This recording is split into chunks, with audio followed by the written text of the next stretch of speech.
নমস্কাৰ বন্ধুসকল, আপোনালোকক মোৰ চেনেললৈ স্বাগতম জনাইছোঁ। মই আপোনালোকক লৈ যাব বিচাৰিছোঁ নাজিৰা নাট্য মন্দিৰৰ প্ৰেক্ষাগৃহত, য'ত অনুষ্ঠিত হ'বলৈ গৈ আছে এক গ্ৰন্থ উন্মোচনী অনুষ্ঠান। যি অনুষ্ঠানত উন্মোচন কৰা হ'ব দুগৰাকী লেখকৰ ভিন্ন ৰুচিৰ দুখন গ্ৰন্থ। আহক আমি তালৈ গৈ থাকোঁ।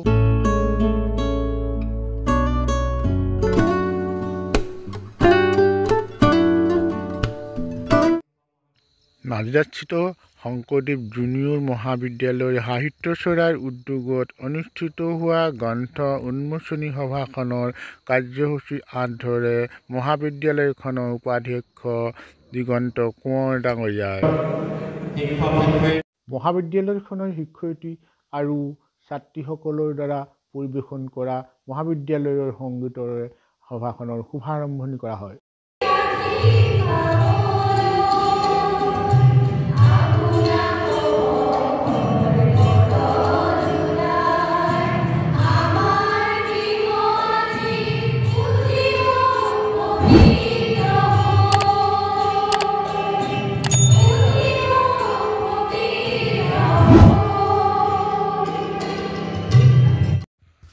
সভাৰ আৰম্ভণিতেই নিমন্ত্ৰিত অতিথিসকলক এখন ফুলা গামোচাৰে সম্বৰ্ধনা জনোৱা হয়।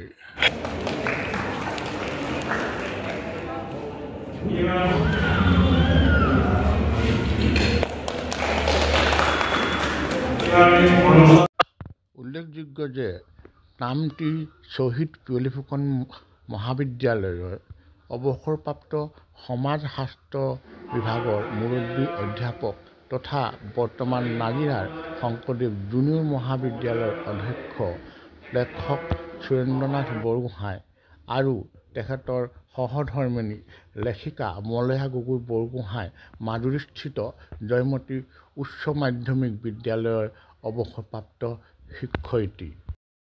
নাজিৰাস্থিত শংকৰদেৱ জুনিয়ৰ মহাবিদ্যালয়ৰ সাহিত্যচৰাক ইমান সুন্দৰকৈ গীতে মাতে কবিতাৰে এক মনোযোগী অনুষ্ঠান উপহাৰ দিয়াৰ বাবে আন্তৰিক ধন্যবাদ জনাইছোঁ।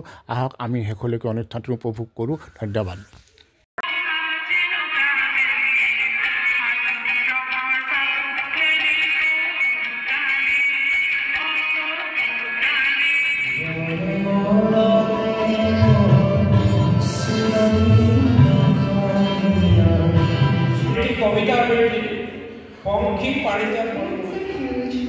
Her wishes untold, but society's shackles too heavy to hold. The world whispers what she should be, constricted by labels she never agreed.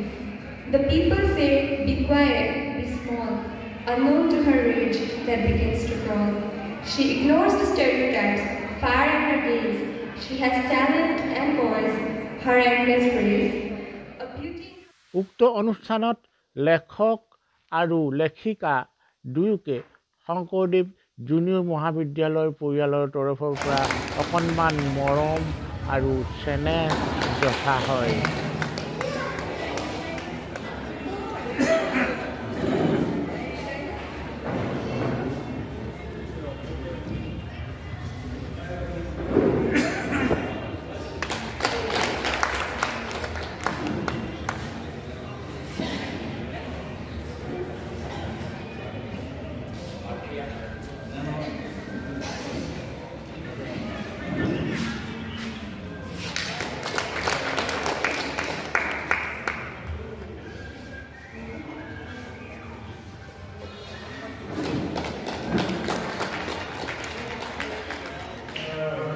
এগৰাকী প্ৰাক্তন ছাত্ৰী আহি আমাৰ মাজত উপস্থিত হৈছেহি।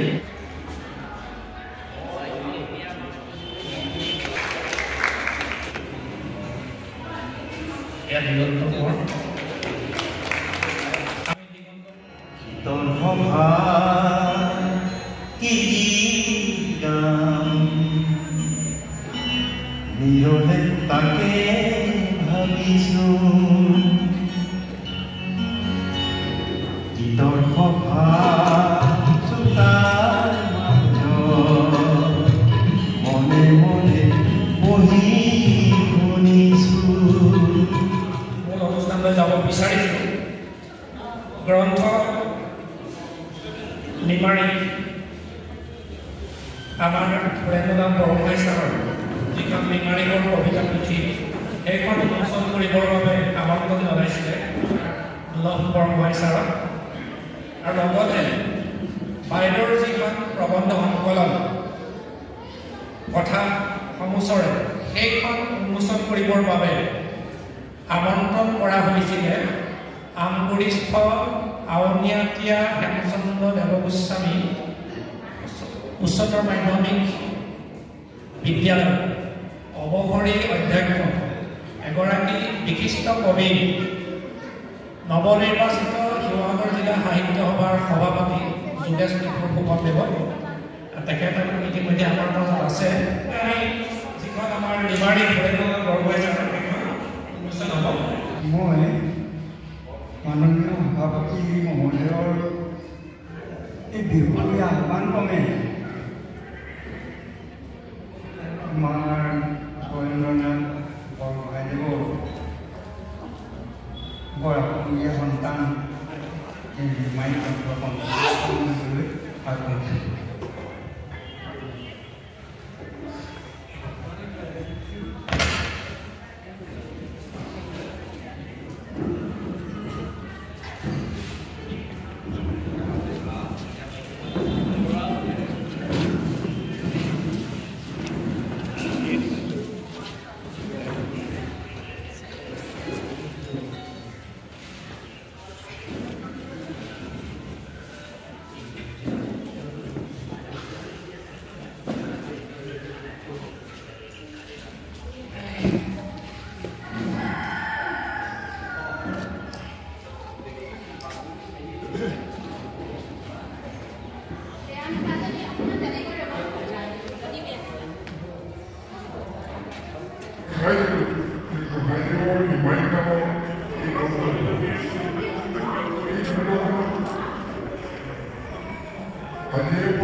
ইয়াৰ পিছতে দ্বিতীয়খন গ্ৰন্থ মলয়া গগৈ বৰগোহাঁইৰ বাইদেউৰ প্ৰবন্ধ সংকলন কথা সমুচয় এইখনৰ উন্মোচনৰ দিশে আমি আগবাঢ়িছোঁ।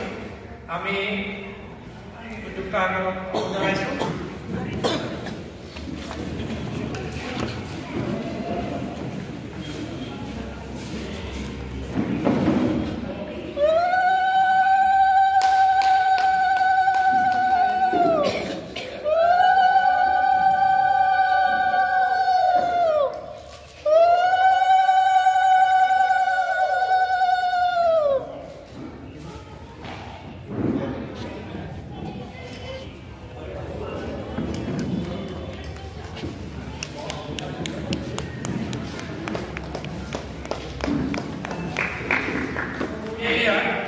উন্মোচক মহোদয় যোগেশ কিশোৰ ফুকন ছাৰক গ্ৰন্থখনিৰ নাম দিছে লেখিকা মলয়া গগৈৰ কথা সমুচয়। এইখনে এখন কিতাপ। কিতাপৰ নদী যি নদী বুকুৱে বুকুৱে বয়, কিতাপৰ নদী বুকুৱে বুকুৱে বয়। শ্ৰদ্ধা মলয়া গগৈয়ে আমাক বুকুৱে বুকুৱে কি বোৱাবলৈ লৈছে সেই সম্পৰ্কে মই অকণমান ভিতৰলৈ যাব খুজিছোঁ। গ্ৰন্থখনিৰ নাম তেখেতে এটি সুন্দৰ নাম দিছে কথা সমুচ্চয়। সমুচ্চয় শব্দটোৰ অৰ্থ সংস্কৃত গ্ৰন্থি এটা শব্দ যিটো স্বয়নিকাৰ পৰা আহিছে। কথা, আমাৰো কথা, তেখেতৰ কথা, আপোনাৰো কথা, অনেক কথা আমাৰ মনত থাকে অন্তৰত। সমুচ্চয় শব্দটোৰ অৰ্থ সমুদায়, সমুদায়, সমাৱেশ, সংকলন বা একত্ৰিতকৰণ। এতিয়া লাগিলেই নহয়, অৰ্থাৎ শিল্পলৈ ৰূপান্তৰিত কৰিব পৰাটোৱেই হৈছে সাহিত্য, আৰু কথা সমুচ্চয়ে সেই সাহিত্যৰ আজি গুৰি ধৰিছে। মই তেখেতক স্বাগতম জনাইছোঁ। আৰু শব্দৰ মাজেদি যি সমুচ্চয় হ'ব, এই শব্দ যথেষ্ট অৰ্থপূৰ্ণ, আমাৰ হৃদয় চুব আৰু চলমান কৰিব আমাৰ চিন্তাধাৰা। আপোনাৰ বাইদেউ কেইবাৰ চুলি ফনিয়াইছে ঠিক নাই, আজি ফুটটো ধুনীয়াকৈ লৈছে আৰু চাদৰ মেখেলা কোনযোৰে মিলিব, ব্লাউজখনৰ লগত চাদৰখন মিলিবনে নিমিলে সেয়া চাইছে বাইদেউ, হয় নহয়? আৰু এইটো এটা মাৰ্জিত কলালৈ পৰিণত হৈছে, যিটো নহ'লে আমাৰ নহ'ব। সাহিত্য, সাহিত্য, সংগীত এতিয়া ক্ষণে ক্ষণে দেখিলোঁ সংগীতৰ মূৰ্ছনা ধৰিছে, সৰু ছাত্ৰ ছাত্ৰীবিলাকে চলিছে, এগৰাকী ইংৰাজীত কৰিছে, বাকীখিনি অসমীয়াত কৰিছে। এতিয়া সাহিত্য, সংগীত, ভাস্কৰ্য, স্থাপত্য আৰু এই পাঁচবিধ কলাই কি কৰে, মানসিক আনন্দৰ যোগান ধৰে, পৃথিৱীখন চলমান কৰিছে, সভ্যতা সংস্কৃতিৰ ফালে আগবঢ়াই নিছে সুকুমাৰ কলা।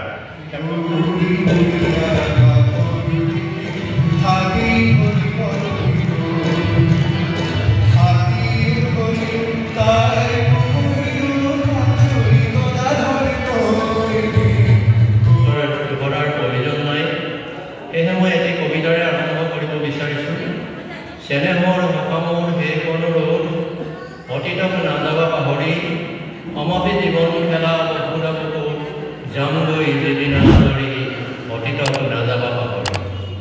অতীতৰ বহুতেই লুকাই থাকে বৰ্তমানৰ সপোনবিলাক, আৰু বৰ্তমানৰ বহুতেই সৃষ্টি হয় ভৱিষ্যতৰ ৰঙীন দিনবিলাক। ঠিক একেদৰে লিমাৰিকখিনিও সেই অনুষ্ঠুপ পয়াৰ বা আমাৰ যিখিনি পদ বা পয়াৰ বুলি কোৱা হয় বৈষ্ণৱ ছন্দসজ্জা, সেইখিনি আমি এটা তাৰে পৰিৱৰ্ধিত আৰু সংশোধিত ৰূপ বুলি আমি লিমাৰিকখিনিক অভিহিত কৰিব পাৰোঁ। এতিয়া পদ বা পয়াৰৰ তাত কোনো নিৰ্দিষ্ট সীমাৰেখা নাথাকে, আৰু তাৰ পৰিয়ালৰ তৰফৰ পৰা, সুৰেন্দ্ৰনাথ বৰগোহাঁই ছাৰৰ পৰিয়ালৰ তৰফৰ পৰা আমাৰ মাজত শিক্ষাবিদ কৃষ্ণ বৰগোহাঁই ককাইদেউ আমাৰ মাজত উপস্থিত আছে। সময়ৰ প্ৰতি লক্ষ্য ৰাখি তেখেতৰ অনুভৱ চমুতে ব্যাখ্যা কৰিবৰ বাবে মই অনুৰোধ জনাইছোঁ।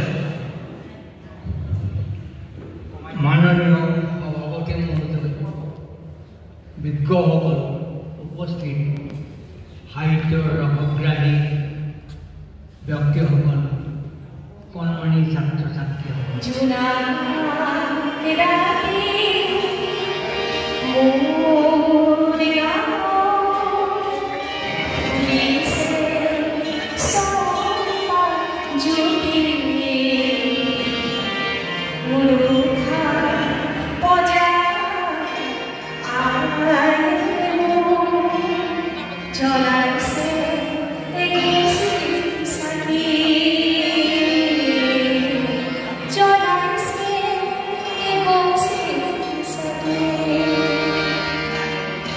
Bye.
বৰ্তমানৰ সপোনবিলাক আৰু বৰ্তমানৰ বহুতেই সৃষ্টি হয় ভৱিষ্যতৰ ৰঙীন দিনবিলাক নামি দেখে নৈনি হাওলাত থাকি গ'ল সৰুজনী ঘৈণী মচি উঠি জ্বৰ ঘাম ল'লে তেওঁ ৰাম নাম মতিয়াই সুধিলেহি লাগে নেকি খৈনী অসমীয়া কবিতাত সেইটো আছিলে লিমাৰিকৰ আদিষ্টৰ আৰু তাৰ পৰৱৰ্তী সময়ছোৱাত আমাৰ নাজিৰা আমাৰ শিৱসাগৰৰ দুজন ইতিমধ্যে এজনক আমি আজি মঞ্চত পাইছোঁ শ্ৰদ্ধাৰ শ্ৰীযুত সুৰেন্দ্ৰনাথ বৰগোহাঁই ডাঙৰীয়া আৰু অন্যজন হৈছে গেলেকী হেমন্ত ৰাজখোৱা তেওঁ ইতিমধ্যে লিমাৰিকৰ এখন পুথি প্ৰকাশ কৰিছে আৰু আমি ভাবিম যে যিটো প্ৰান্তিকত ডক্টৰ প্ৰবীণ শইকীয়াই আপদীয়া পদ্য নামেৰে এটা ধাৰাৰ সূচনা কৰিছিল সেই ধাৰাটো পুনৰ আমাৰ শিৱসাগৰত এই দুজনৰ যোগেদি এটা